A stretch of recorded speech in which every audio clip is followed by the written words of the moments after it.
I was going to say, welcome to Propstore's library. Propstore's lending library. This is a very nice selection of books. Two that I have not seen much of ever, and one that we've seen a bunch of, but we have some new information maybe a little bit, so that's kind of exciting. Yeah. We're here at Propstore. At this point, if you've been watching these videos, the temperature is now up to 179 degrees. We are drinking water and getting intravenous fluids in between shots. The big auction, August 15th, 16th, 17th, and 18th, day one at the Peterson Museum Live. For live bidding, you can also phone bid or bid online. You can go arrange your bidding at propstore.com, and then followed by the 3 days of online and phone bidding. And you can always reach out to our friends at Propstore with any questions, pictures, whatever it is you want, and our friend Brandon Alger will help you there. I love these books. Let's start with the Necronomicon, which is just fantastic to see. This is the first one I've ever seen. Yeah, I think the first one's come to auction. Yeah. And so this is Evil Dead 2. I feel like, sorry, really quickly, this I feel like was on our mini list of like, how come we never see a Necronomicon? Yeah. That's our prop Jerry Seinfeld. I think, they didn't make prop very many observational comic, yeah. If you heard about the Sports Almanac? No. What's the deal? Go ahead, Brandon. Can I talk about Sorry. the props? Yeah. Fine. You want to just do jokes? Fine. What are you, a comedy guy? I think the first one to come to public auction, this has a very detailed letter of authenticity with it that talks about the build process. So it originated with somebody who worked right on the film. He was part of the effects crew that was involved with making these. It is what you call a stunt book. The pages inside are black and white rather than being color. Okay. And the letter specifically calls out that it's used in the sequence early on in the film where they find it kind of in the mine tunnels and it's like buried in dust. Okay. And you can see it still looks kind of dusty. Is that the fuller's earth from the time, or is that just age? Hard to say. Kind of like both. A little bit of both, yeah. But it is an original for the production of the film. They also reused it in Jason Goes to Hell. Really? So the exact same Necronomicon, and this one specifically, this book screen matches to Jason Goes to Hell. We can't screen match it to Evil Dead 2. But the Necronomicon, this specific design... Does that make it worth less or more? No, much more. Much more. Matched is Interesting. matched. Okay, matched is matched. matched. All right, fair enough. Remember that It phrase. was used in a film. Put that on a t-shirt. Matched is matched. And it was also... Hashtag private I'm not deals. sure whether it's this one or another example, but the same style of Necronomicon also appears in one of the Pumpkinhead movies. So this prop gets around. Dear Lord, wow. okay. I'm so glad I don't watch any of these movies, although I do love the Evil Dead movies, so yes. I do like these. Yeah. It's kind of delicate because the cover is latex, and so it doesn't want to open fully, but you can see... So it probably used to open. It doesn't yeah, open it's just now, and the that's aging. okay, I mean, but you do love can that gently you can look peek in through there it. and see Yeah. those pages. And I do love just the look and the feel of it. I mean, to me, this is where it really takes a step up. The fact that exists inside, Yeah. as we know. Right. I bought a book earlier this year, stunt, very similar construction. Although mine is a sealed static book, the Hocus Pocus spell book. This one is kind of a cut above that in terms of its pecking order in the prop hierarchy. Apparently, Harvard University, until very recently, had still like a book or two that were bound with like human skin that they finally pulled off the shelves. Which is what this is Yeah, supposed this to is be. what's supposed to be. I know, it's making me Face think of skin, it. So, yeah. and it looks like it. I mean, I love... That was the first issue of the Harvard Lampoon, wasn't it, Dave? 1876. I just love the look of it because it feels like decaying skin in a really wonderful way. The thing that's in your office where you have that blank spot on the wall. Is that where we skin go? book? That's where we go. Yes, exactly. That it's like you killed someone and made that look. I just think it is fantastic. It's good. I do love those movies, and it's just wonderful to see. And finally. this movie is it's sort of a taproot movie. It's like it's the movie that gave rise to so many current filmmakers that saw that when they were kids. It blew their brains out. And I was just listening movies. to an interview with, I can't remember if it was Joel or Ethan Coen, but basically talking about it was sort of Sam Raimi making the first Evil Dead that sort of inspired them to basically make Blood Simple, which they thought of as sort of a horror-esque thriller, if you think about it that Okay. way. They Yeah, I felt can like see that's the market that they could sell in, and so just the inspiration is all over the place. It's a pretty incredible prop and really neat to see.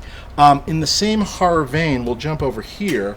Handbook for the Recently Deceased, another prop that we've talked a bunch of times about how we haven't seen one of these, and now we are seeing one of these. So this is also, there's nothing really, quote unquote, inside of it. It's just a regular old book. There's no you never really, this is not one. Probably, we think more of a background book. Is that right? Yeah, I mean, I think when you watch the film, you definitely see interiors. You see a bunch of them. So they made some of the interior. And we pointed this out when we talked about it on the podcast, this hole here, and we think maybe that it was for one of the puppets in the waiting room, that maybe it was sort of attached to a hand, so that like one of the guys sitting in the waiting room, the skeleton or whatever guy burned up or whatever, could be there. Yeah, everyone has their handbook.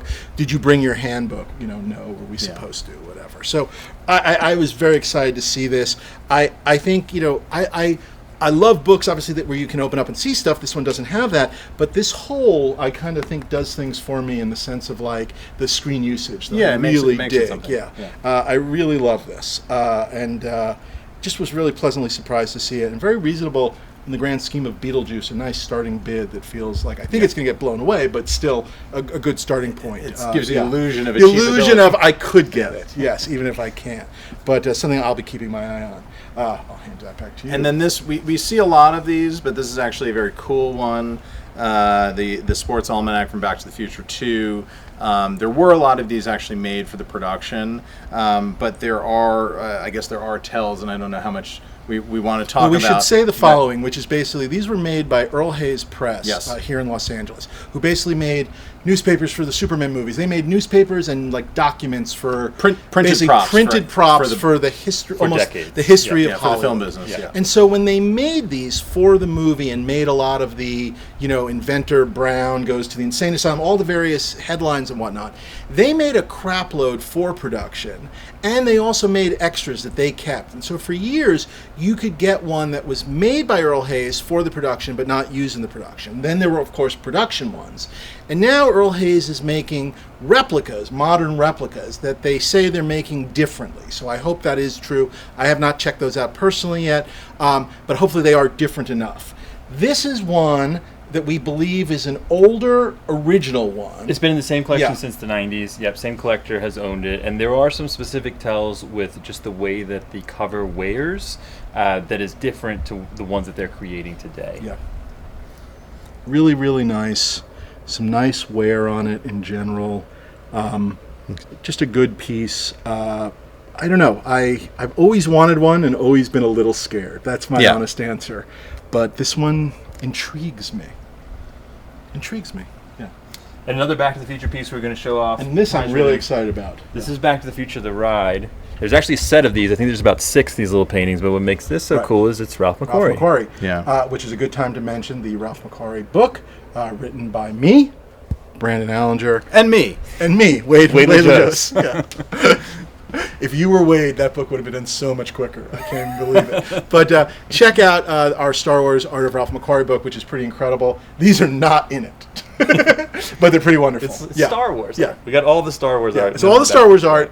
None of these. These are pretty incredible. These are his little, like I said, a set of 6 for the Back to the Future ride. This is kind of a key moment in the ride in the prehistoric times where the dinosaur gets it. Got the little DeLorean there. It's part of a great collection, the Doug Trumbull collection. So Doug Trumbull directed, produced the ride film, and there's a lot of great material from him from films like Silent Running, Close Encounters. There's some great content. 2001, his 2001 stuff. The 2001 photographs are fantastic. The photographs are incredible. So check out the little mini Doug Trumbull collection within the Propstore auction. It's pretty incredible. And this ride sadly doesn't exist anymore, and it was awesome when it did. But, did they kill it? It became the Simpsons ride. Oh my gosh, I did not realize that. I haven't been to an amusement park in forever. Yeah.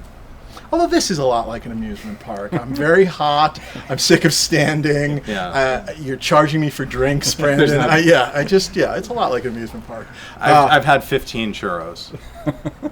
The butterbeer is kind of making me a little sick. Anyway, really cool stuff. Book props, it's almost like its own area of collecting, and I do kind of dig them. Kind of just want a shelf of books all made of human flesh.